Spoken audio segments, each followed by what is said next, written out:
하나님 말씀 보겠습니다. 히브리서 11장 7절 말씀. 한 목소리로 함께 읽죠. 시작. 믿음으로 노아는 아직 보이지 않은 일에 경고하심을 받아 경외함으로 방주를 준비하여 그 집을 구원하였으니 이로 말미암아 세상을 정죄하고 믿음을 따르는 의의 상속자가 되었느니라. 아멘. 이 말씀을 통해 믿음으로 노아를 이끄신 하나님이 우리도 또한 이끄신다는 믿음이 넘치게 되기를 간절히 소망합니다. 우리 어린이 말씀할게요. 자, 어떤 할아버지가 있어요. 그 할아버지가 여기 좀 보세요. 할아버지가 산 위에다가 뭐를 만들기 시작을 해요. 저 할아버지는 지금 뭘 만들고 있을까? 궁금했어요. 하루도 뚝딱뚝딱뚝딱, 둘째 날도 뚝딱뚝딱뚝딱, 자꾸 산 위에서 뚝딱뚝딱 뭔가 만드는 소리가 계속 나는 거예요. 신기하다. 뭘 만들길래 저렇게 밤낮을 안 두고 계속 일을 하실까? 근데 하루는 그 할아버지가 산 아래로 내려왔어요. 여보시오, 그렇게 살면은 큰일 나요. 나와 함께 저 배를 만듭시다. 그리고 나와 함께 저 배를 탑시다. 나중에 비가 와서 여기를 비로 가득가득 채울 때에 그 물에 의해 여러분들이 어떻게 될 줄 아시오? 배를 타지 않으면 여러분들이 큰일 나요. 나와 함께 배를 만들고 나와 함께 배에 탑시다. 근데 사람들이 저 할아버지 미쳤나봐. 이렇게 멀쩡한 하늘에 비가 온다고? 아니, 그리고 배를 만들려고 그러면 강가나 바닷가에서 만들어야지 무슨 산 꼭대기에서 배를 만들어. 그리고 우리가 잘못 살고 있다고? 그래서 배 타지 않으면 우리 다 죽는다고? 말도 안 되는 소리 하고 있어. 다 저 할아버지 지금 미쳐서 하는 말이야. 사람들은 귀를 기울이지 않고 살아요. 우리 어린이들 눈에도 저 배가 이렇게, 왜 배를 저렇게 만들지? 그리고 나는 괜찮게 살고 있는 것 같은데 왜 내 삶이 잘못됐다고 얘기하고 배에 들어가야만 산다고 얘기하지? 궁금해요. 사람들을 보니까 그 할아버지 말씀을 안 듣는데 내 마음속에는 이상하다. 할아버지 말이 맞으면 어떡하지? 이런 생각이 들어요. 하루가 지나고 한 달이 지나고 1년이 지났어요. 뼈대가 이렇게 나타나기 시작했네? 5년이 지나고 10년이 지났어요. 배에 살이 막 붙어가지고 배의 모양이 딱 보이기 시작을 했어요. 처음에는 내 마음속에 할아버지 이상하다. 왜 저렇게 배를 만드느라고 애쓰지? 이 생각이 들었지만 나중에 나이가 들고 배의 모양을 볼 때마다 무슨 생각이 드냐면 할아버지가 했던 말이 기억이 나요. 너희들 잘못 사는 거야. 저 배를 타지 않으면 죽을 거야. 그 말이 자꾸 생각나면서 나 잘못 살고 있는 거 아니야? 진짜 저 배가 완성될 때 비가 오기 시작해서 저 배를 타지 않는다면 사람이 다 물에 잠겨 죽게 되는 거 아니야? 라는 생각으로 자꾸 내가 잘못 산 거 아닌가? 라는 마음이 들기 시작해요. 자, 그런데 나중에 무슨 일이 벌어질까요? 이 얘기는 성경에 나와 있는 노아 할아버지의 이야기예요. 하나님께서 노아의 할아버지의 마음속에 경고를 하셨어요. 너희들 그렇게 살면 다 물로 심판하리라. 노아는 깜짝 놀랐어요. 사람들에게 나와서 여러분들 그렇게 살면 하나님이 다 물로 심판한다니까 나와 함께 방주를 짓고 나와 함께 배에 타서 살아남읍시다. 근데 하나님의 그 경고가 다른 사람들 귀에는 들리지 않았어요. 누구에게만 들렸어요? 노아 할아버지에게만 들리게 된 거예요. 그래서 노아 할아버지는 그 말씀이 두려웠어요. 어떡하지? 진짜 하나님이 물로 심판하면 어떡하지? 그래서 노아 할아버지는 마음을 먹고 산 위에 나무를 힘들게 끌고 올라갔어요. 배를 만들기 시작했어요. 뭘 때문에? 하나님의 경고를 듣게끔 하셨기 때문에 하나님의 말씀이 들린다는 것은 그 마음에 뭐가 있다는 얘기예요? 믿음이 있었다는 얘기예요. 하나님은 노아에게 믿음을 주시고 그 경고의 말을 듣게 해주셨던 거예요. 그러자 노아는 배를 만들기 시작했고 사람들은 뭐 했냐면 저 미친 노아 할아버지 지금 시대가 어느 시대인데 배를 만든다고 그래. 그리고 우리가 잘못 살고 있다고? 우리가 뭘 잘못 살고 있는데. 우리는 결혼하고 아이 낳고 우리의 아름다운 세상을 만들기 위하여 이렇게 노력하고 살고 있을 뿐 우리가 뭘 잘못하고 있는데 우리가 살인을 했어. 아니면은 다른 전쟁을 일으켜서 다른 나라를 빼앗았어. 아니면은 독재를 했어. 아니면 돈 가지고 사람들을 좌지우지했어. 우린 그런 거 하나도 안 하고 우리 알콩달콩 잘 살고 있는데 근데 왜 우리가 잘못됐다고 그러는 거야? 하나님의 기준은 달랐어요. 하나님은 이 땅의 주인이세요? 아니세요? 그래요. 하나님은 이 세상의 주인이세요. 그런데 사람들은 어떻게 사는 거예요? 내가 이 세상의 주인이 될 거야. 그러면서 여기서 성경에서 보게 되면 하나님의 아들들과 세상의 딸들이 결혼해서 그 자식을 낳았대요. 그 자식이 뭐라 불렸냐면 네피림이라고 불렸어요. 그 네피림은 다른 말로 용사, 명성 있는 사람이라고 그랬어요.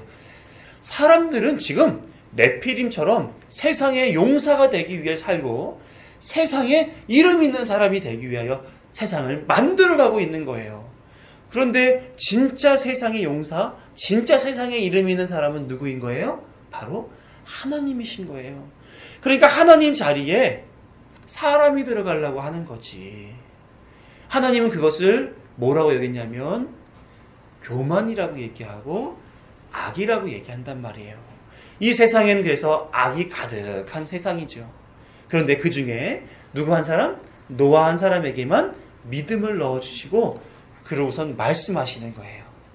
너희들 이렇게 살면 내가 심판하리라. 그랬더니 누구만 들려요? 그 말씀이 믿음 있는 노아만 듣게 되는 거예요. 사람들은 노아가 배를 짓고 노아가 경고의 메시지를 자꾸 전하는 그 속에서 어떻게 하였냐면 저 미친 아저씨, 미친 할아버지 언제까지 저거 하나 보자. 또 하나님이 심판한다고 이렇게 날씨가 좋은데? 그리고 하나님으로만 만족하고 살아야 돼? 아니, 난 즐거워. 이 시대가 얼마나 즐거운 시대인데 꼭 하나님 말씀을 들어야만 사는 건가? 그러면서 계속 하나님한테 능력 있으면 우리 지금 잡아가라고 해보세요. 라고 무시하고 모욕하고 하나님을 나쁘게 하는 말들을 계속 서슴지 않고 노아에게 한 거예요. 노아는 힘이 들었을까요? 안 들었을까요? 들었어요. 그래요. 노아는 배를 짓는 것도 힘들었고 또 사람들과 사는 것도 힘들었어요. 또 배를 짓고 사람들과 어울려 있는 동안에도 먹고 살아야 되니까 일도 또한 했겠죠. 여러 가지를 경험하면서 너무너무 힘든 생활을 했어요. 하나님을 믿음으로 살아가는 사람은, 하나님 믿고 살아가는 그리스도인은, 우리 믿음의 어린이들처럼 이렇게 살아가고자 하는 사람들은 이렇게 하나님을 따라가는 그 믿음의 삶을 살면서 세상 사람들에게 나쁜 말을 많이 듣게 되어 있어요. 왜? 세상 사람들은 악한 삶을 살고 믿음 있는 사람은 하나님의 뜻대로 선한 삶을 살기 때문에 그래요. 그래서 나쁜 사람들 만나면 함께 있지 말라 그러죠. 나쁜 사람들한테 이끌려서 어디 놀러 가자, 먹으러 가자, 같이 가라 그래요? 가지 말라 그래요? 같이 가지 말라고 그래요. 왜요? 나쁜 사람은 그런 사람들이니까. 하나님 보시기에는 하나님 말씀을 듣지 않고 하나님 뜻대로 살아가지 않는 사람들, 그 사람들이 다 나쁜 사람들인 거예요. 그러니까 하나님은 구별하세요. 노아처럼 믿음 있는 사람, 그리고 믿음이 없는 사람들. 그리고 그 사람, 노아를 통해서 자꾸 그 사람들에게 믿음으로 따라가는 삶을 살면서 보여주라고 그래요. 그것이 뭐냐면 배를 보면서 느꼈던 그 마음이에요. 나 잘못 사는 건가 진짜로? 나 정말 심판받을 건가 진짜로? 하나님이 진짜 계시다면 나 나중에 진짜 심판받게 되는 거 아닌가라고 잘못 살고 악하게 사는 것을 정죄받고 경고받고 살게 만들어주는 거예요. 그래서 노아를 통해서 하나님이 그 당시 사람들에게 뭘 얘기하시고자 하셨냐면 너희들은 악한 삶을 살고 있어. 하지만 노아는 그렇지 않단다. 노아처럼 방주에 타는 사람이 되어야 돼. 이거를 얘기해 주시고 계신 거예요. 그리고 안 듣는 사람들에게 노아의 방주를 통해서 경고하시는 거예요. 너 그렇게 살면 심판받아. 그게 하나님이 노아를 통해서 사람들에게 해주시는 메시지예요. 믿음으로 살면 어떻게 산다고 그랬어요? 믿음으로 살면 세상 사람들로부터 나쁜 사람이라고 또 같이 어울리지 않아야 될 사람이라고 그렇게 인정받을 수 있어요. 하지만 하나님이 믿음으로 산 사람은 노아가 방주를 타고 물이 잠겼을 때 유일하게 살았던 것처럼 이 세상에 사는 사람들은 믿음으로 인하여 다른 사람들을 심판받을 때 그렇게 살 수 있게끔 하나님이 인도해 주신다는 거예요. 그래서 우리는 노아처럼 어떻게 살아야 돼요? 믿음으로 살아야 돼요. 믿음이 있어서 세상에 굴복하지 않고 세상 뜻대로 살아가지 않고 하나님 뜻대로 살아가는 그 인생을 살아야 되는 거예요. 어떻게 살 수 있을까요? 하나님의 말씀이 무엇인지를 알고 하나님이 나를 어떻게 이끌어 갈지에 대하여 하나님 앞에 기도하고 여쭙고 그리고선 하나님이 하고자 하시는 그 일들을 선택하고 살아가는 그것이 믿음으로 살아가는 거예요. 우리 어린이들 노아 할아버지에 대한 이야기 알겠어요? 그러면 노아 할아버지처럼 믿음대로 살기를 간절히 소망해요. 우리 어린이들 마음속에 하나님이 지금 믿음을 담아주셔서 말씀을 듣게 하시고 계시잖아요. 그러면 그 말씀을 하나님이 나를 사랑하셔서 하시는 말씀이지 생각하면서 그 말씀대로 순종하고 살아가는 그런 우리들이 다 되었으면 좋겠어요. 우리 어린이 다 그렇게 살 수 있어요? 주영이 어린이 그럴 수 있어요? 그래요. 우리 어른 말씀 나누도록 하겠습니다. 오늘은 믿음의 사람 세 번째 노아에 대한 이야기를 나누려고 합니다. 히브리서 기자는 오늘 본문에서 노아를 뭐라고 표현했습니까? 의의 상속자다 이렇게 이야기했습니다. 하나님의 의를 받아 누리는 믿음의 사람의 계보 안에 포함되어 있음을 이렇게 표현해주고 있는 것입니다. 왜냐하면 그가 행한 그 모든 일이 믿음이 있다 하는 것을 보여주는 일이기 때문에 그래요. 믿음으로 산 사람이다 이렇게 얘기할 수 있는 거죠. 그러면 노아가 의롭게 여김을 받은 일이 과연 무엇이길래 믿음으로 산 그 삶이 과연 무엇이길래 이렇게 의롭다 하심을 여기는 그 의의 상속자로서 설명되는 그런 인물이 되었을까요? 우리 성경을 통해서 알아보시자고요. 성경을 지금 펴보세요. 창세기 4장을 가겠습니다. 창세기 4장에 가게 되면 당시 노아의 시대가 나오게 됩니다. 펴보셨어요? 보게 되면 가인과 아벨의 인생에 대하여 기록하고 있지요. 그죠? 쭉 넘어가서 16절을 보게 되면 가인의 자손이 나오고 25절이 되게 되면 셋과 에노스에 대한 이야기가 나와요. 자, 가인과 아벨의 사건을 통해서 어떤 결과를 얻었습니까? 아벨이 죽게 되죠. 그리고 가인이 세상을 소유하면서 가인이 살아가는 방식들이 이제 16절부터 소개가 되고 있는 거예요. 그 다음에는 아벨 대신 보내진 셋이라는 아들, 세 번째 아들, 그 아들의 계보가 나오면서 어떻게 셋의 자손들이 살아갔는가에 대하여 나타내지고 있습니다. 여기서 우리가 주목하고 싶은 것은 가인의 자손들과 셋의 자손들, 요 두 가지 대비를 좀 봤으면 좋겠어요. 자, 가인의 계보를 보게 되게 되면 20절부터 보세요. 야단은 야발을 낳았으니 그는 장막에 거주하며 가축을 치는 자의 조상이 되었고, 조상이라고 하는 표현은 선구자지요. 먼저 그 일을 해서 그 일이 번창하게끔 만들어준 제일 먼저 있었던 선각자를 얘기합니다. 21절을 보면 그의 아우의 이름은 유발이니 그는 수금과 퉁소를 잡는 모든 자의 조상이 되었으며 실라는 두발 가인을 낳았으니 그는 구리와 새로 여러 가지 기구를 만드는 자요. 이렇게 되면서 그 시대에 필요한 그런 농축 산업, 그 다음에 음악, 그 다음에 기구를 만드는 2차 산업 같은 그런 일들의 주도권을 누가 가지고 있다고 설명하고 있어요? 가인의 자손들이 가지고 있다고 설명하고 있어요.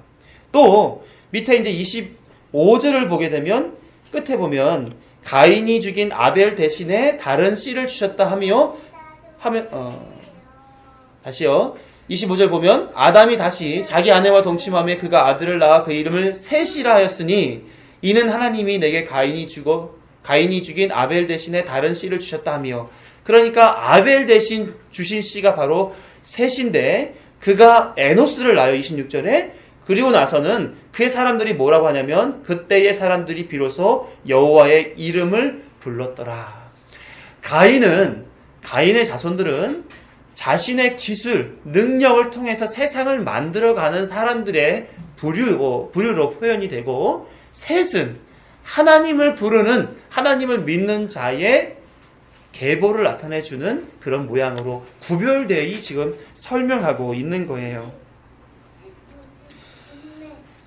당시부터 세상은 가인의 자손들에 의해서 만들어진다 하는 것을 우리에게 보여주고 있습니다. 그리고 셋의 후손을 통해서는 믿음의 사람들을 설명해내고자, 이렇게 구별하고자 하는 그런 내용이 기록되어 있는 거예요.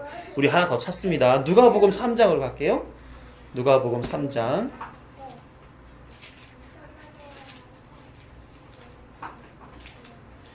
누가복음 3장을 보게 되게 되면 예수님으로부터 시작되어서 하나님께로 이어지는 그런 족보가 나타나게 됩니다. 이것은 믿음의 족보죠. 그런데 여기서 보게 되면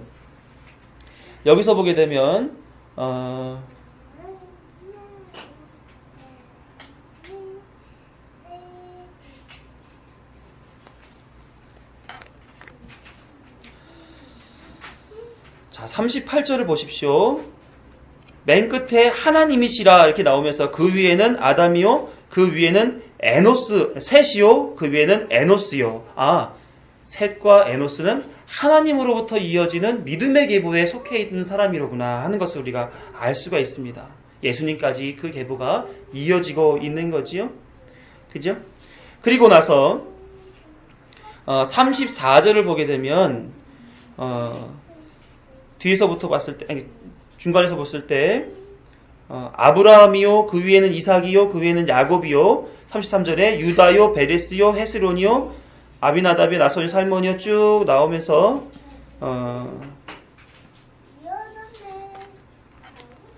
이렇게 이제 야곱의 계보가 믿음을 이어가는 계보로구나 하는 것을 알게 해줍니다. 이해가 되셨죠? 그렇죠? 야곱은 하나님의 사람으로서 믿음을 지키고 살아가는 사람, 그 속에 속해 있는 사람이구나를 우리가 알 수 있어요. 자, 그 야곱의 아들 중에 요셉이란 사람이 있지요. 그렇죠? 그 요셉을 통해서 하나님이 어떠한 일을 하셨습니까?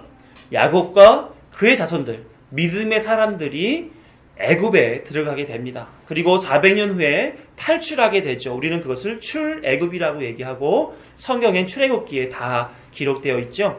출애굽한 이스라엘 백성들, 다시 말하면 야곱의 다른 이름이 이스라엘이니까 야곱 백성들이 새로운 삶을 명령받은 기록한 책을 신명기라고 해요. 그렇죠? 그래서 거기 2장에 보게 되면 하나님이 이스라엘 백성들, 야곱 백성들, 믿음의 자손들에게 이렇게 명령을 합니다.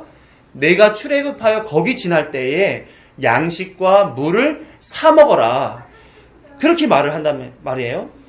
왜냐하면 믿음의 자손인 아브라함의 자손들은 지금 나그네처럼 광야를 지나가고 있는 중에 있고, 그 주변 땅들은 다 누구의 소유다?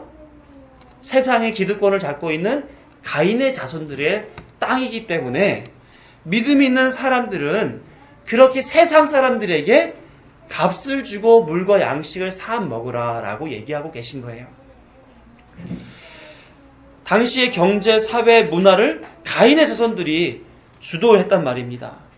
그래서 그 주도한 사람들과 더불어 어울려 죄 짓고 살아가는 것이 아니라 구별되어 살면서 그들이 만들어 놓은 산업, 문화, 모든 삶의 여건들을 다 사서 먹으라, 구별되게 살아라 라고 말씀하시고 있는 거예요. 그러면 그들의 삶이 어떠했길래 그렇게 흡수돼서 살지 말고 사서 먹으라고 말씀하셨는가? 창세기 6장 5절을 보게 되면 뭐라고 기록되어 있느냐면, 여호와께서 사람의 죄악이 세상에 가득함과 그의 마음으로 생각하는 모든 계획이 항상 악할 뿐임을 보시고, 세상의 죄가 관영하고 생각하는 모든 것이 악하다라고 하나님이 보고 계신 거예요. 당시 어떤 삶을 살았길래 그렇습니까?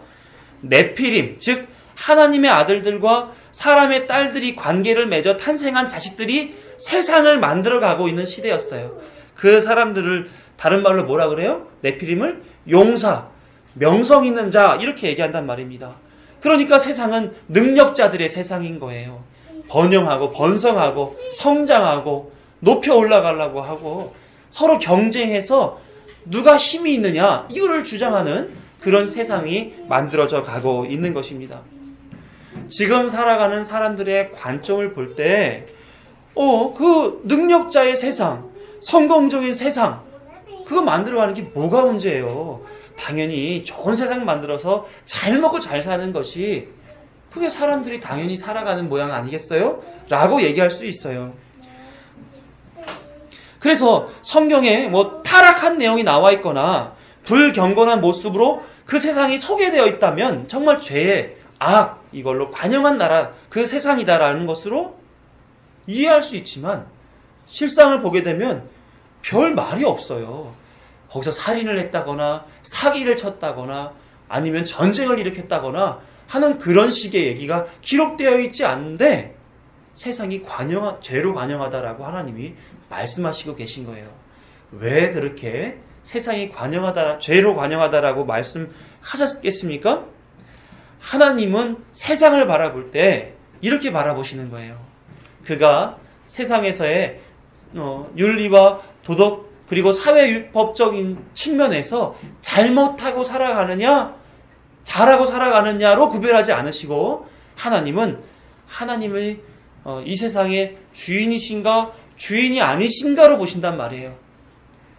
그래서 이 네피림이라고 하는 사람들이 하나님을 의지하여 세상을 만들어가는 그런 사람들로서 살아간다면, 가인의 백성들이 그렇게 살아간다면 하나님이 인정했었을 거예요.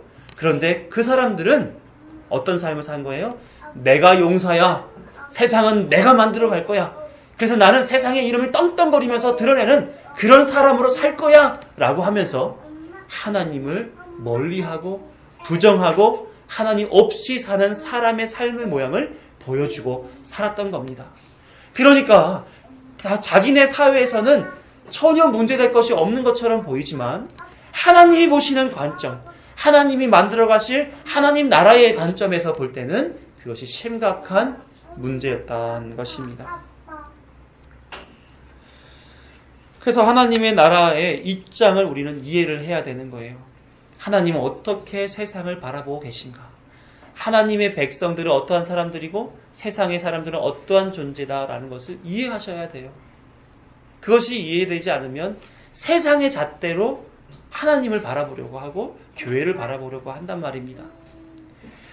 바리새인들처럼 착하고 선하게 살지만 예수님의 십자가 공로로 구원받는 것이 아니라 자기의 행위로 말미암아 구원을 받을 수 있다라고 얘기하는 그 삶을 살아가는 사람들은 예수님으로부터 정죄를 받습니다.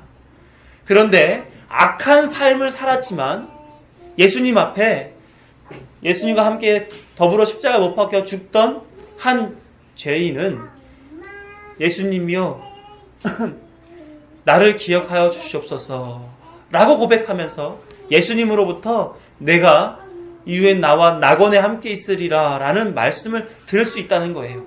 그게 무슨 말입니까? 구원의 문제, 하나님의 구별의 문제에서 은혜를 받는 것은 하나님의 뜻을 따라 살아가는 자로서 살아야만이 그렇게 된다 하는 것이죠. 당시 노아 시대의 사람들은 하나님으로부터 정죄받을 인생을 살고 있었던 것입니다.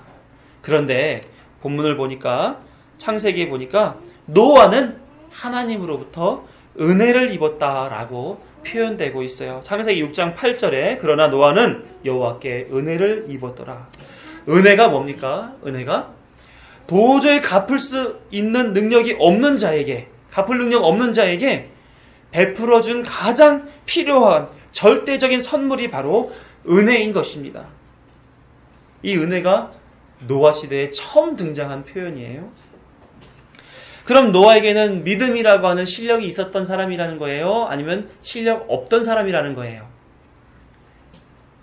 은혜로 주어졌으니까 실력이 있으면 은혜가 아니겠죠. 실력이 없는 사람, 믿음이 없었던 사람이란 말입니다. 하나님은 믿음 없던 노아를 찾아가서 경고의 메시지를 전해줘요. 히브리서 11장 7절, 오늘 본문에 노아에게 경고했다 이렇게 표현하잖아요. 믿음이 있었다면 하나님이 경고하실 필요가 없죠. 말씀을 따라 혹은 가르치심을 따라 이렇게 표현됐어야지 자연스러운데, 경고라고 하는 표현을 사용한 것을 보았을 때 노아는 처음에 믿음이 없었던 사람이라는 것을 전제하는 거예요. 그래서 믿음이 없던 노아에게 믿음을 먼저 넣어주죠. 그리고 경고를 딱 선포했었을 때 노아는 그것을 알아듣고 은혜 가운데에 은혜를 입을 수 있는 자리로 그가 들어오게 된 것입니다. 은혜로 넣어주신 믿음이 그에게 그렇게 구별되게 살게끔 인도하게 만들어 주었다라는 거예요. 그리고 그에게 작용을 하죠. 어떤 작용? 다른 사람은 못 듣는 그 경고를 듣는 작용을 믿음이 해준 거예요. 믿음의 결과는 그런 겁니다. 다른 사람들은 이 복음에 대하여 터부시 여기고 이것을 쓸모없는 것처럼, 가치 없는 것처럼 여기지만, 믿음이 있는 사람은 하나님의 말씀이 얼마나 가치 있고 놀랍고 절대적이고 진리인가에 대해서 알고 있단 말이에요. 그것이 우리에게 준 하나님의 은혜라는 사실인 거죠. 보통의 경우 사람들은 자기 습관에 따라 살아갑니다. 공부 안 하는 사람은 계속 안 하고 시험 볼 때 공부 좀 더 할 걸 이렇게 얘기를 해요. 아파도 병원 안 가는 사람은 진짜 죽도록 아파야 그때 얘기합니다. 진작 병원에 올 걸 그랬어. 하나를 보면 열을 난다고 그러죠. 게으른 사람은 한 가지만 게으른 게 아니에요. 대체적으로 게으릅니다. 부지런한 사람, 깔끔한 사람은 한 가지만 부지런하고 깔끔한 게 아니라 대체적으로 부지런하고 깔끔해요. 왜 그럴까요? 사람은 자기 습관, 경험, 이해에 따라 살기 때문에 그렇습니다. 당시 농사도, 음악도, 산업도 발달하고 자기들끼리 시가고 장가가고 즐겁게 살고 있어요. 하늘을 봐도 비가 올 것 같지 않아요. 그런 습관을 가지고 있는 노아 당시의 사람들에게 노아를 통해서 너희들 잘못 살고 있어 하며 심판을 말하게 만들었단 말이에요. 그러니 노아는 믿음으로 심판을 얘기했으나 사람들로부터 어떤 대우를 받았겠습니까? 지금 우리 나가서 전도할 때 복음에 대해서 얘기하면 사람들이 어떻게 해요? 콧방에 끼죠. 비웃는단 말이에요. 당시에는 더 심했단 말입니다. 당시엔 더 심했다고요. 그런 제약이 가능한 시대에 노아는 하나님의 경고가 들렸어요. 자기가 가지고 있었던 모든 습관들, 모든 이해들, 모든 경험들, 이런 것들을 다 접고 하나님이 말씀하시는 것이 진리지, 진짜 그걸 따라가야지 살 수 있지 라고 자신의 노선을 완전히 바꿔서 믿음으로 살아가는 노선으로 나아가게 되었다는 겁니다. 자아가 강하면 그 경고가 들리지 않아요. 자기 주관대로 판단합니다. 심각하리만큼 진행이 될 때까지 문제의식 없이 지내게 됩니다. 왜? 내 뜻대로 살아가서 나는 괜찮으니까. 하지만 그 경고를 듣지 않은 대가를 치르게 되어 있어요. 경고를 들어요. 너 공부 그렇게 안 하면 시험에 점수가 안 나와. 너 좋은 학교 진학할 수 없어. 경고를 듣고도 공부를 안 했으면 점수를 못 받는 게 당연합니다. 경고, 이렇게 살게 되면 몸이 더 쇠약해져서 나중에 기력도 혹은 의식도 없을 수 있어요 라고 경고를 받았으면 건강 관리를 해야 돼요. 근데 그거 안 하면 결국은 그 건강 관리를 안 한 고통을 본인이 감내해야 되는 겁니다. 부부 사이에 드러나는 경고성 다툼과 대립에 대해서 그때그때 이렇게 부부 사이를 만들어 가서는 큰일 나겠구나 하는 그런 메시지로 듣게 된다면 그럼 더 이상 그러지 말고 살아야지요. 그렇죠? 그런데 자아가 강하면, 내가 나를 주관하게 되면 그 소리가 안 들려요. 결국은 이혼이라고 하는 극단적인 길까지 가는 그 경우들이 얼마나 많습니까? 지금 보더라도 그렇잖아요. 예? 신혼부부 결혼해서 20%에서 30%가 이혼을 바로 한답니다. 얼마나 이혼율이 높은지. 특히 신앙은 어떻겠습니까? 하나님의 말씀을 통해 신앙에 대한 경고를 듣고 있어요. 성경은 어떤 이유와 목적으로 써졌다 그래요?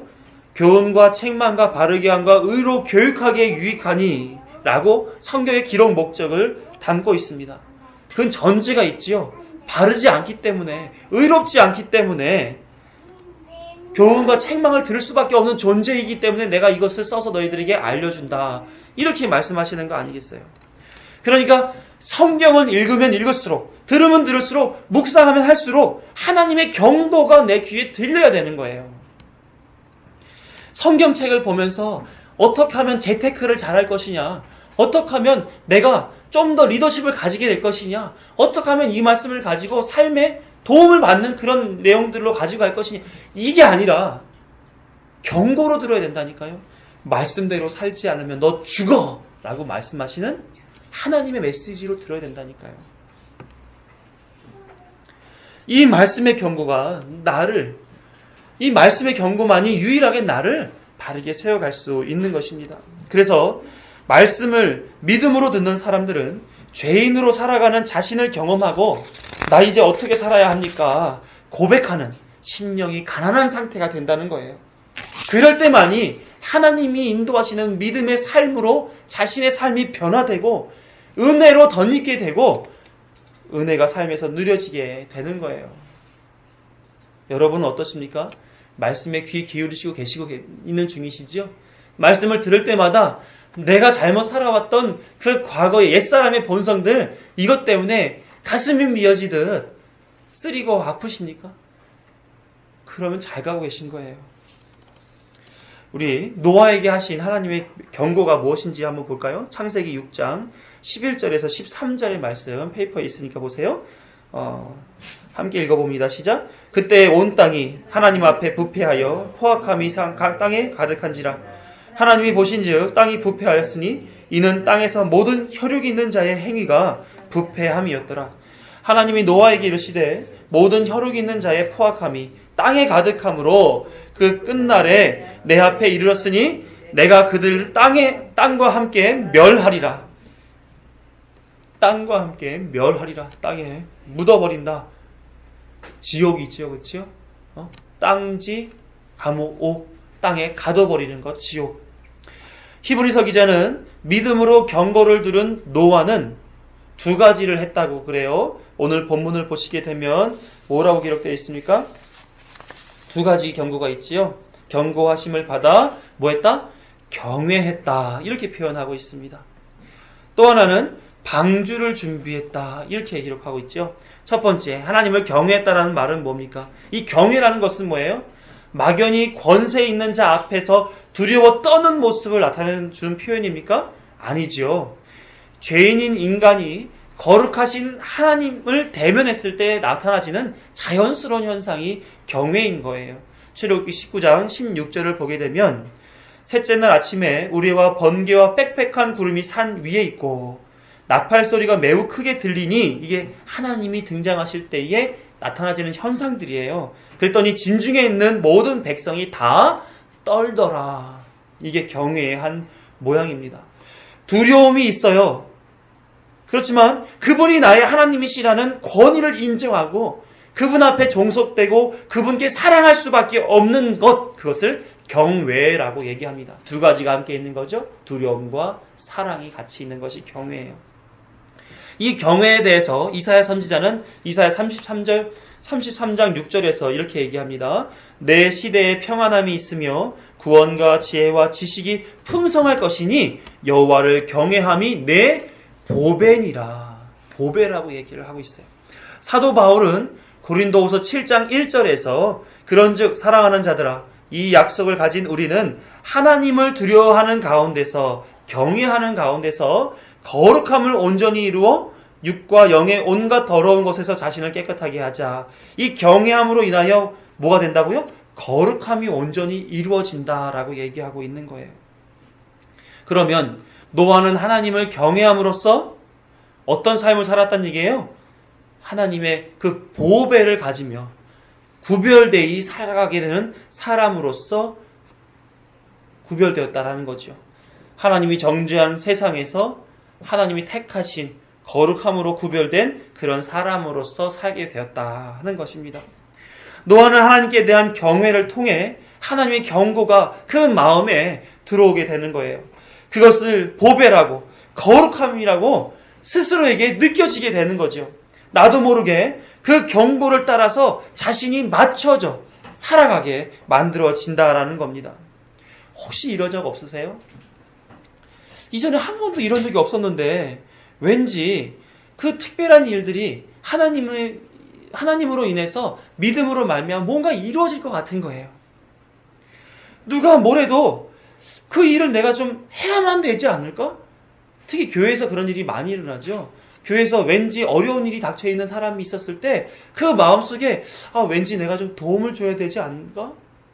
내가 그 사람을 바라봤을 때 내 도움이 반드시 필요한 것 같아 라는 생각이 들 때 있죠.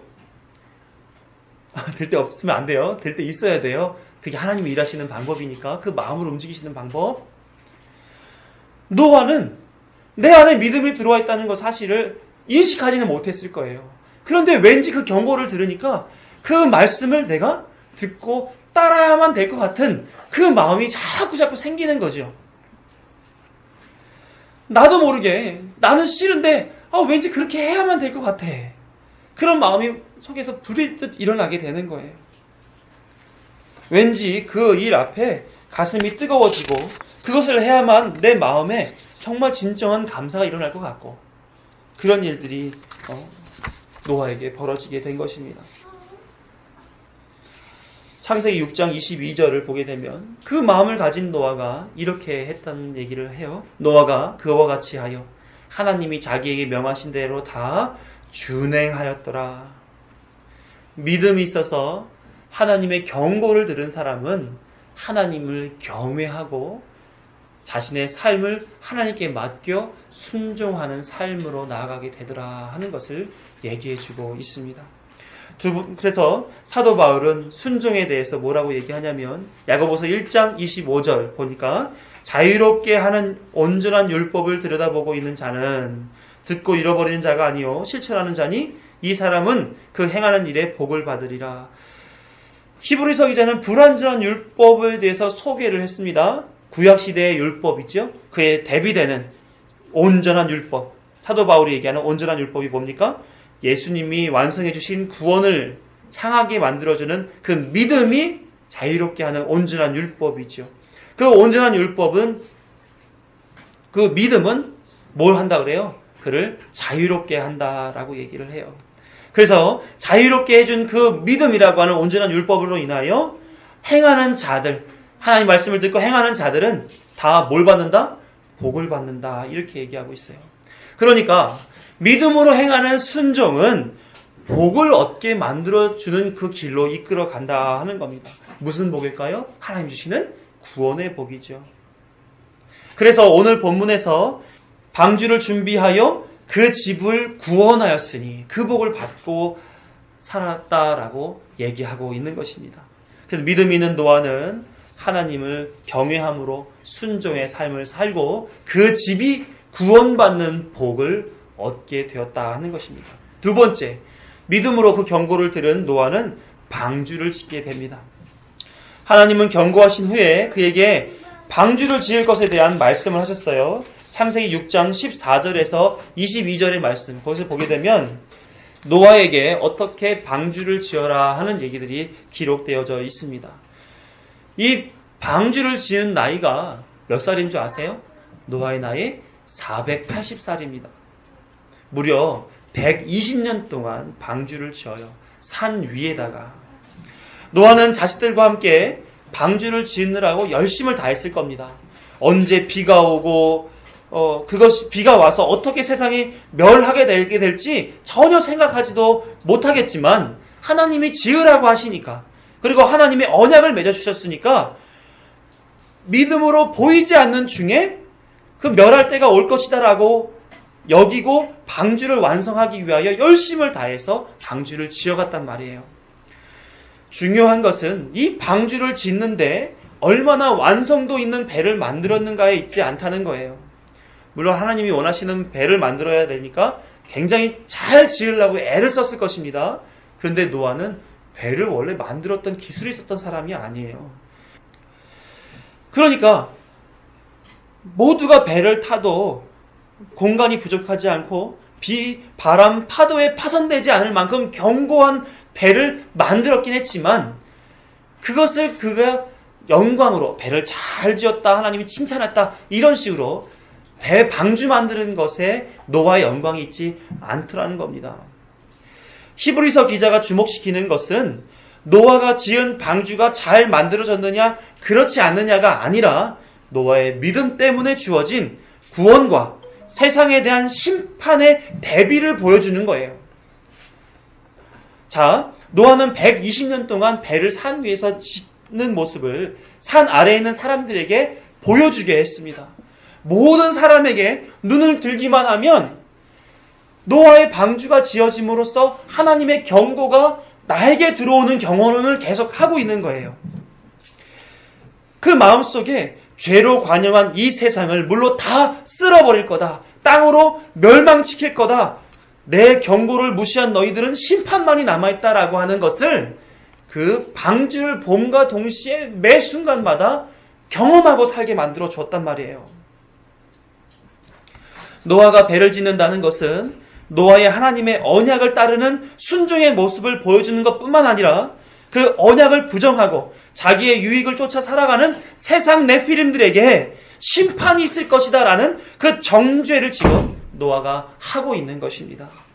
즉 예수님을 따르는 구원, 뭐예요? 방주를 타고 살아남을 그 구원을 보여준과 동시에 그거 안 타면 심판받아라고 하는 정죄를 동시에 보여주고 있는 것이에요. 이와 같은 모습을 예수님이 여러 차례 보여주셨죠. 그 중에 두 가지 사건을 한번 보시자면 마태복음 14장에 보일 때에 오병이어 기적을 보여주신 이후 제자들을 먼저 배에 태워 건너편으로 보내십니다. 그리고 예수님이 밤 사경에 무리를 걸어서 그 제자들에게 다가가고 계세요. 사람들은 유령인 줄 알고 놀라 자빠집니다. 그때 예수님이 그들을 안심시키죠. 베드로는 그 모습을 보고 자기도 무리를 걸어보고 싶다, 그 생각이 문득 들었던 모양이에요. 예수님, 저도 물 위를 걷게 해주세요. 그랬더니 예수님이 그러면 걸어오라 얘기를 합니다.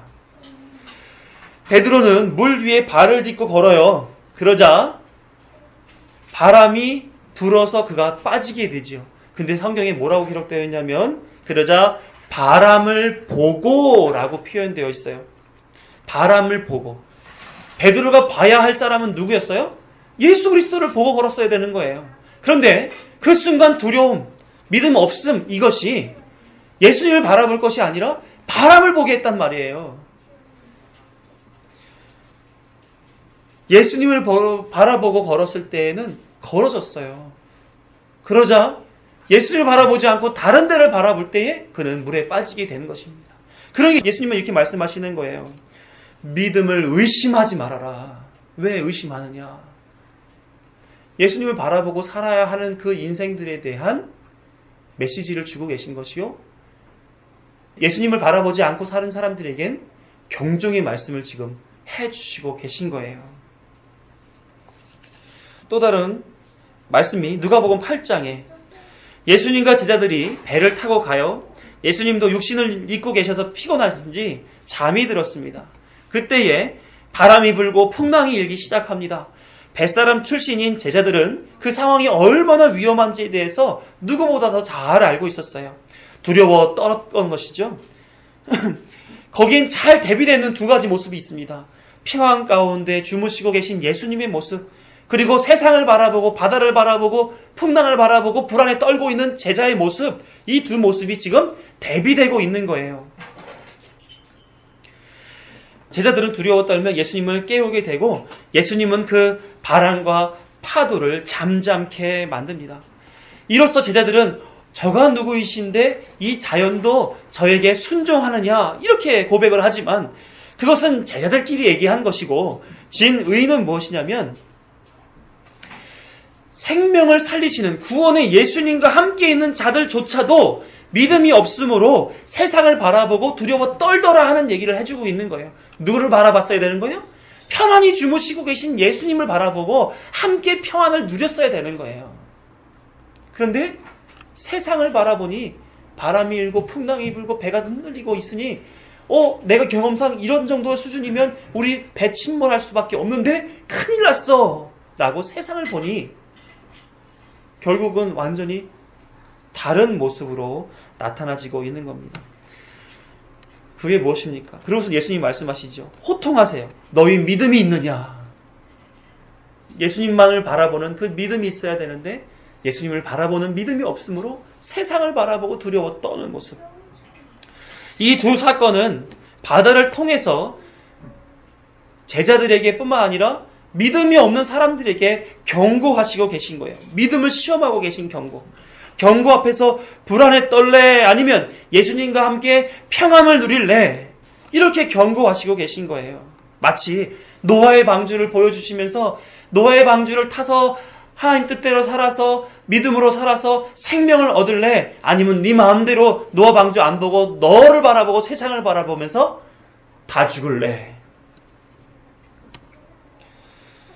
이렇게 하나님께서는 계속해서 사람들이 그렇게 분리되어 살아가는 모습 속에 경고의 모습을 보여주시며 구별하고 계신 것이죠. 노아의 방주는 그래서 당시 사람들에게 보여준 하나님의 정죄의 수단이었던 것입니다. 방주가 지어짐에 따라서 끊임없이 경고하시고 계신 거죠. 심판은 반드시 있다. 그렇게 살지 말아라. 그로 인하여 나는 진노한다. 심판할 것이다. 하지만 방주를 바라볼 때마다 사람들은 어떤 생각했을까요? 그 마음이 더 강팍해지고 자기가 더 주인 되게 하기 위하여 저 미친놈 있네. 아직도 방주 만들고 있었던 거야. 아유, 이 날 좋은 날 비가 언제 내리겠어? 하나님이 계시긴 한 거냐? 이러면서 동시에 멸시와 조롱과 천대와 모함을 그에게 일삼았던 것입니다. 이런 무시를 당하는 것은 믿음을 사는 사람들의 대가인 거예요. 즉 노아의 삶으로 하나님의 정죄를 세상에 드러내고 있는 반면에 세상은 그에게 온갖 부정한 일들을 쏟아붓는 것입니다. 이것이 믿음을 따르는 자의 삶의 모양입니다. 방주를 짓고 있는 자들의 모양. 여러분들 방주 짓고 계세요? 또 꿋꿋하게 세상을 향하여 나와 같이 믿음을 가지지 않으면 다 심판당해. 나와 함께 믿음을 가지고 삽시다. 이렇게 정죄하는 인생을 살아가고 계시냔 말입니다. 성경은 그렇게 살아가고 있는 노아의 삶을 이렇게 소개하고 있습니다. 창세기 6장 9절 함께 읽어요. 중요한 말씀이니까 시작. 이것이 노아의 조건이라 노아는 의인이요 당대의 완전한 자라 그는 하나님과 동행하였으며. 그렇게 노아와 같이 방주를 짓고 살아가는 그 인생이 하나님으로부터 이러한 인정을 받게 된다 하는 것입니다. 믿음으로 살아간 노아를 통해서 그 노아가 경고의 말씀을 듣고 하나님을 경외하며 방주를 짓는 인생을 살았다라고 말씀을 나눴습니다. 그 인생이 뭡니까? 순종하는 인생이요 세상을 정죄하는 인생이다라고 하는 거예요. 사랑하는 성도 여러분, 사람들은 노아가 행한 일과 의인이요 완전한 자라고 하나님께 인정받았다고 하는 그 사실에만 집중을 합니다. 그가 만든 위대한 업적 방주, 모든 사람들은 다 죽었지만 그의 집은 생명을 부지했고 그래서 그의 믿음으로 인해 존경받아야 할 사람으로 높이고 따라 살아야 할 것으로 노아를 존경의 눈으로 바라봅니다. 왜요? 사람들의 성정은 다 같아서 네피림과 같아서 그렇게 사는 것이 영웅처럼 보이거든요. 그렇게 살고 싶거든요. 그래서 나도 하나님으로부터 그런 대접받고 싶거든요. 네피림이 3dem이죠. 세상의 영웅이며 유명한 자로 다들 살고 싶은 거예요. 그러니까 믿음의 위인 이렇게 해서 히브리서를 설명해내고자 하는 목사님들이 얼마나 많은지 모릅니다. 아니요. 노아는 믿음이 없었던 사람이에요. 하나님이 믿음을 넣어주시고 그 모든 세상 사람들 속에서 노아에게만 믿음을 주시고 모두에게 경고를 주셨을 때 그의 귀에만 들리게 되었던 것입니다. 그래서 하나님을 기쁘게 하기 위해서는 뭐가 필요하다 그래요? 믿음이 필요하다고 그러는 거예요. 방주를 만들었던 돛담배를 만들었던 상관없어요. 왕이든 천민이든 상관없고요. 부자든 가난한 자든 상관이 없어요. 하나님은 뭘 보냐면 그 중심에 믿음이 있느냐 없느냐를 본단 말이에요. 그래서 내 말씀을 듣느냐 안 듣느냐, 순종하느냐 순종하지 않느냐, 세상을 향해서 하나님의 뜻을 증거하며 정죄를 하는 인생으로 사느냐 안 사느냐, 그거를 보신단 말이에요. 그래서 우리는 노아를 통해서 봐야 될 것은 노아가 아니라 믿음을 보라는 얘기예요. 그에게 넣어주신 그 믿음으로 인해 노아는 어떤 인생을 살았는가, 그리고 노아에 담겨진 그 믿음으로 인해 벌어진 일들이 과연 무엇인가, 그 인생을 바라보며 믿음을 알라고 말씀하시는 거예요. 그 믿음이 우리의 믿음이 되어야 되기 때문에, 되는 게 아니라 우리의 믿음이기 때문에. 믿음의 사람으로 소개했던 아벨과 에노 그리고 노아까지 믿음으로 인하여 이끌림 받는 인생을 살았습니다. 다들 힘겨운 인생 살았어요. 그렇지만 믿음 때문에 세상에 마음 두지 않고 하나님을 믿음으로써 구별된 삶을 살아왔다는 사실을 계속해서 보여주고 있지 않습니까? 성경이. 보이지 않는 세상을 마치 보는 듯 증거를 얻어 살아가는 그런 인생을 살아갔다 하는 것입니다. 우리에게도 믿음이 있다면 그 인생 살아가야 되는 거예요. 지금 믿음으로 인하여 어떤 인생이 우리 앞에 놓여져 있는지 하나하나 확인하시며 살아가는 거예요. 그것이 세상 속에서 힘든 삶이 된다 할지라도, 어려운 일이 닥친다 할지라도 그 삶을 살아가는 거예요. 그리고 나는 떳떳하게 얘기해야죠. 나와 같이 살지 않으면 심판받을 수 있습니다. 하나님은 물 심판 후에 믿음의 사람 노아에게 보여주신 것이 있습니다. 뭘까요? 바로 무지개입니다. 창세기 9장 11에서 13절 우리 함께 읽어봐요. 시작. 내가 너희와 언약을 세우리니 다시는 모든 생물을 홍수로 멸하지 아니할 것이라. 땅을 멸할 홍수가 다시 있지 아니하리라. 하나님이 이르시되 내가 나와 너희와 및 너희와 함께하는 모든 생물 사이에 대대로 영원히 세우는 언약의 증거는 이것이니라. 내가 내 무지개를 구름 속에 두었나니 이것이 나와 세상 사이에 언약의 증거니라. 저 어렸을 때는 하늘에 무지개가 뜨게 되면 와, 하나님이 물로 심판하지 않는데 오늘도 우리에게 확인시켜 주시네? 그렇게 배웠어요. 근데 성경을 보니까 그런 게 아니라 하나님은 더 이상 물로 심판하는 일이 없을 거라고 하시며 무지개를 표징 삼아 언약을 맺어주신 거예요. 그러니까 무지개를 바라볼 것이 아니라 언약을 기억해야 되는 거죠. 성경에서는 무지개가 여러 번 등장하게 됩니다. 요한계시록에도 나오고요. 에스겔서에도 나오는데 에스겔서 1장 28절을 보게 되면 그 사방의 광채의 모양은 비 오는 날 구름에 있는 무지개 같으니 이는 여호와의 영광의 형상의 모양이라. 무지개가 뭐를 상징한다고요? 여호와의 영광의 상징, 모형을 보여준 거예요. 다시 말하면 하나님은 무지개라고 하는 표징을 보여주면서 하나님이 노아와 함께 언약을 맺으신 거예요. 내가 다시는 물로 심판하지 않을 것이다. 그러면서 의롭게 산 그 노아 앞에 하나님의 영광을 보여주신 거란 말입니다. 거기에 우린 주목해야 돼요. 믿음으로 산 사람들의 앞에 놓여지게 된 일이 뭐냐? 홍수와 같이 심판의 때가 지나가서 그 다음에 우리에게 주어질 것이 뭐냐? 믿음의 대가가 과연 뭐냐? 바로 하나님의 영광이라는 거예요. 하나님은 구별된 백성, 생명을 얻은 백성, 믿음이 있는 백성들에게 당신의 영광을 나타내시는 거예요. 그리고 생명이 있음을, 구원 얻음을, 하나님의 백성이 된 사실의 기쁨을 갖게 하시는 거예요. 믿음이 없으면 하나님의 영광이 보이지 않아요. 그럼 삶이 힘든 거예요. 그냥 교회 와도 힘들고 밖에 나가도 힘들고. 그런데 믿음으로써 하나님의 이 언약을 기억하는 자는, 그래, 내가 이렇게 고난받아 살고 있지만, 힘겨운 그 단련의 기간을 걷고 있지만, 하나님은 이 기간 이후에, 심판의 때 이후에 나에게 영광을 보여줄 거야. 소망이 되지 않습니까? 일확천금을 벌게 해준다? 아니면은 건강을 회복시켜 주신다? 아니요, 그건 한시적인 거잖아요. 자식이 잘 된다? 자식이 잘 되더라도 그 삶이 타락한 삶을 살게 되면 그 잘 되는 게 무슨 의미가 있어요?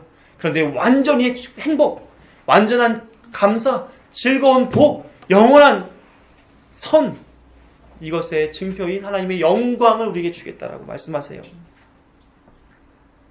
그래서 믿음 있는 사람은 힘겨운 삶을 살아감에도 불구하고 감사할 줄 아는 거예요. 즐거울 줄 알고 자족할 수 있는 것입니다. 왜? 이 힘겨운 삶 이후에 하나님의 영광이 나에게 주어질 것을 믿음으로 알기 때문에 그래요. 그래서 우리는 노아를 바라보며 하나님이 믿음을 통하여 노아에게 행하신 그 일들이 나에게도 동일하게 주어지겠지, 이 생각을 하시고 교훈을 얻으셔야 돼요. 하나님이 나에게도 동일하게 하실 때 나는 이런 삶을 살아야겠구나. 그것을 미리 알고 마음에 준비하시란 말입니다. 사랑하는 성도 여러분, 저희 설교의 마지막 대부분이 이렇게 끝나게 됩니다. 말씀에 집중하세요. 또 자신에게 주어진 신분에 대해서 확인하세요. 미래에 주어질 은혜가 무엇인지를 믿음으로 확인하세요. 이렇게 얘기를 합니다. 왜냐하면 하나님은 믿음 있는 자에게 성경을 통해서, 이 말씀을 통해서 경고를 듣게 하시고 그 속에서 깨달아 믿음이 이끌어가는 인생 살게 하시기 때문에 그래요. 세상에 수많은 사람들은 성경을 듣지도 못하고 들었어도 무슨 뜻인지 모르고 삽니다. 그런데 우리는 듣고 있잖아요. 들을 정도가 아니라 그 메시지가 경고가 되어서 더 믿음으로 나아가 살도록 애쓰고 있잖아요. 그래서 우리가 이 자리에 있는 거 아니겠습니까? 하나님 우리 안에 믿음을 주셨다 하는 증표가 여기에 계신 그것으로 확인할 수 있는 거 아니겠어요? 하나님은 그래서 우리에게 믿음을 드러내기를 원하고 계신 거예요. 구별되이 살기를 원하고 계신 거란 말입니다. 그래서 노아의 인생처럼 세상을 믿음으로 살기를 애쓰는 우리를 호락호락 내버려두지 않는 중에도, 그러니까 믿는다는 사람이 그렇게 살면 돼? 하나님이 있다면 내 형편을 그렇게 내버려 두겠어? 하나님이 있기는 한 거냐? 하면서 하나님에 대한 모욕적인 말과 우리의 삶을 정죄하기까지 할 거예요. 그런데 믿음으로 가면서 그런 얘기를 들으면 잘 가는 거예요. 그게 하나님의 뜻대로 살아가는 거예요. 또 세상을 정죄하고 심판했던 노아처럼 우리의 삶을 통해 세상을 향해 정죄하게끔 하나님이 이끌어가고 계신 것입니다. 우리의 삶을 보고 세상을 향해 무언으로, 행위로 말하는 거죠. 세상아, 그렇게 살면 너희들은 멸망당할 것이다. 하나님을 믿고 그리스도의 구원을 얻어야만 너희들은 살 수 있어. 그것이 방주를 만드는 일이든 학생을 가르치는 일이든 직장에서 일을 하든 가정에서 육아를 하든 상관없어요. 모든 영역에서 그리스도를 믿는 모습으로 살도록 인도하고 계시다니까요. 그 모습이 노아가 세상을 향해서 했던 정죄의 삶이기 때문에 그래요. 잘 먹고 잘 살기 위하여 일하고 육아하고 가르치고 배우고 경제하고 살았는 사람들, 심지어 그들이 행하는 그런 사랑하는 그런 모습까지도 정죄를 받게 만들어주는 겁니다. 이런 네피림의 인생들의 우리같이 셋 족속의 셋 자손의 믿음의 후예들이 그들을 하나님의 이름으로 정죄하고 살아가는 거예요. 노아는 믿음으로 살았습니다. 우리도 믿음으로 살아야 할 것입니다. 그는 세상에 미련두지 않았습니다. 세상이 어떻게 자신에게 다가온다 해도 묵묵히 하나님이 살게 하시는 방법으로 살았습니다. 뭐한 얘기예요? 하나님과 동행했다는 얘기죠. 그게 은혜를 얻는 자의 삶이요, 의롭다 칭함을 얻는 그런 모습의 삶인 것입니다.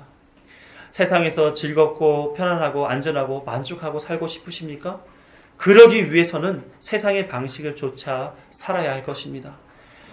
그러나 이 땅에서 좀 힘들더라도 하나님과 동행하면서 천국 백성의 삶을 살고 싶으십니까? 그러면 믿음을 따라 살아야 됩니다. 하나님은 지금까지 그 두 갈래 길에서 우리를 지금 살게 하고 계신 거예요. 아마 지금의 모습도 이 두 갈래 중에 한 군데에 서 계시겠죠? 여러분들 어디 서 계세요? 네피림과 같은 네피림의 길을 서고 계십니까? 아니면 노아의 길을 걷고 계십니까? 늘 성경은 그것을 우리에게 경고하고 계십니다. 확인하시기 바라요. 내가 과연 믿음의 길을 잘 가고 있는가? 늘 믿음으로 사는 삶을 스스로에게서 확인하시며 하나님이 기뻐하시는 믿음을 누리고 살아가는 우리가 되어야 될 줄로 믿습니다. 기도하겠습니다.